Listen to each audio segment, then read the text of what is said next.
Assalamualaikum warahmatullahi wabarakatuh. Perkenalkan, saya atas nama Indah dengan NIM terakhir 081. Jadi saya akan mempresentasikan materi tentang liability dan equity. Jadi langsung saja. Pertama, bank adalah lembaga keuangan yang memiliki fungsi intermediasi, yaitu menghimpun dana dari masyarakat, yang itu disebut funding, dan menyalurkan dana tersebut kepada masyarakat yang membutuhkan disebut lending.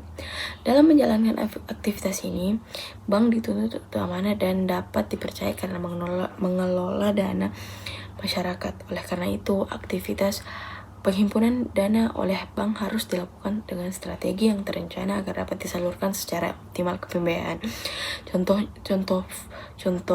pada funding dan lending, Bank Rakyat Indonesia atau bisa disebut BRI dikenal sebagai bank yang sangat fokus pada pembiayaan UMKM. BRI menghimpun dana dari tabungan Simpedes Pritama dan deposito nasabah. Dana tersebut kemudian disalurkan ke sektor mikro seperti warung kelontong, petani, dan nelayan dalam bentuk kredit usaha rakyat. Artinya BRI menjalankan fungsi funding dan lending dengan sangat aktif dan seimbang. Selanjutnya bagian B, manajemen liability.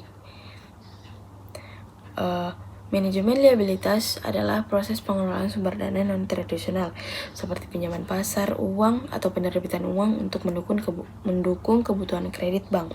Menurut Siamat tahun 1993, penggunaan liabilitas dapat meningkatkan pengembalian bagi pemegang saham, namun juga meningkatkan risiko keuangan seiring naiknya leverage. Karena itu, liabilitas harus dikelola secara hati-hati dan selaras dengan pengelolaan aset produktif atau earning asset. Sedangkan menurut Triadi di tahun 2006, tujuan manajemen liabilitas meliputi: pertama, menjalin hubungan baik dengan kreditur. Kedua, menekan biaya bunga. Ketiga, menjaga kestabilitan dana di tengah perubahan ekonomi. Keempat, menciptakan instrumen likuiditas atau purchase funds. Kelima, menjaga akses ke money market lain dari bank lain. Bank menghimpun dana dari pihak pertama, yaitu modal sendiri, pihak kedua pasar uang dan pasar modal, pihak ketiga dana masyarakat yang seperti giro, tabungan, dan deposito. Sumber dana pihak kedua berasal dari pasar uang antar bank dan pasar modal yang berfungsi untuk menjaga likuiditas alternatif, pendanaan jangka pendek, dan menjaga dana idle. Instrumen uang pasar ada 6, yaitu yang pertama 1, call money atau pinjaman jangka sangat pendek seperti 1 hari sampai 180 hari. Kedua, commercial paper atau CP, surat utang jangka pendek tanpa pinjaman. Ketiga, pinjaman antar bank, yaitu pendanaan usaha bank secara terencana. Keempat, KLBI, yaitu kredit likuiditas dari BI, dari bank yang kesulitan dana. Kelima, surat SPBU, surat berharga jangka pendek yang bisa dijual kembali. Keenam, diskonto BI. BI membeli promes dari bank sebagai dana darurat atau lender of last resort.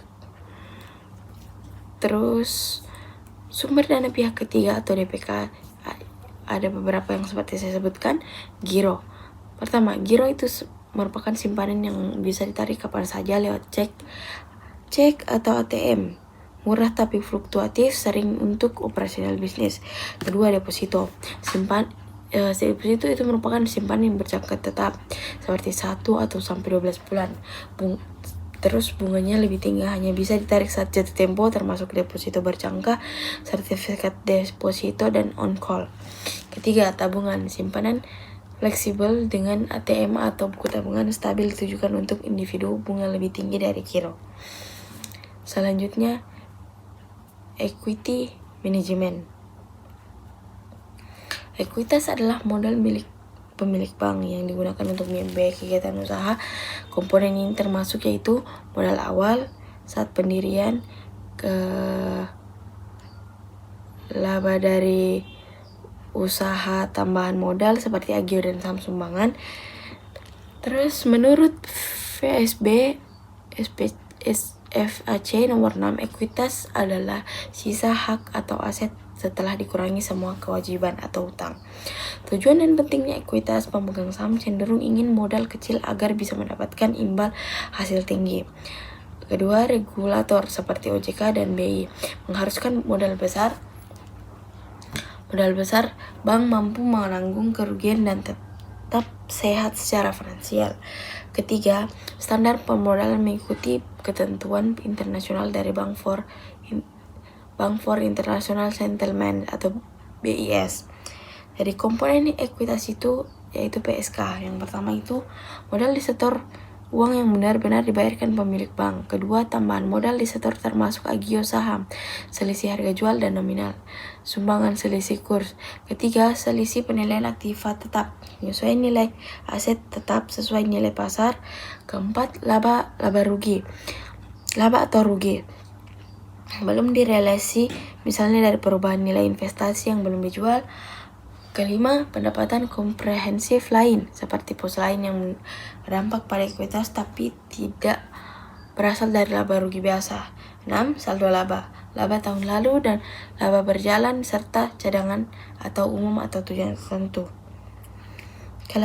Klasifikasi modal bank: modal inti atau tier pertama atau core capital itu modal utama bank yang paling diperhitungkan. Yang pertama itu modal disetor penuh oleh pemilik. Kedua, agio saham, kelebihan setoran atau nilai saham. Modal sumbangan, hibah atau kontribusi pihak lain. Keempat, cadangan umum dalam kurang melindungi resiko umum dan cadangan tujuan khusus. Keempat, laba tidak dibayarkan untuk memperkuat modal. Kedua itu modal pelengkap atau tier kedua itu suplementari kapital. Modal tambahan dihitung masifal 100% dari tier pertama. Cadangan revaluasi aset tetap, kenaikan nilai aset tetap, penyisihan kerugian aktiva produktif cadangan atau risiko kredit macet maks 1,25% dari ATMR. Modal kuasi atau kuasi kapital, dana mirip modal tidak dijamin bank. Pinjaman subordinasi, pinjaman yang dibayar setelah semua kewajiban lain lunas maks 50% dari tier pertama. Jadi kesimpulannya, bank perlu mengelola dana secara optimal melalui manajemen likuiditas dan ekuitas. Likuiditas dikelola untuk menjaga likuiditas dan efisiensi dana berasal dari pihak masyarakat, pasar uang, dan pasar modal. Ekuiditas adalah modal dari pemilik yang berfungsi sebagai penyangga risiko, terdiri dari modal tier 1 dan modal pelengkap tier 2. Keseimbangan keduanya penting agar bank tetap sehat dan terpercaya. Sekian presentasi dari saya. Wassalamualaikum warahmatullahi wabarakatuh.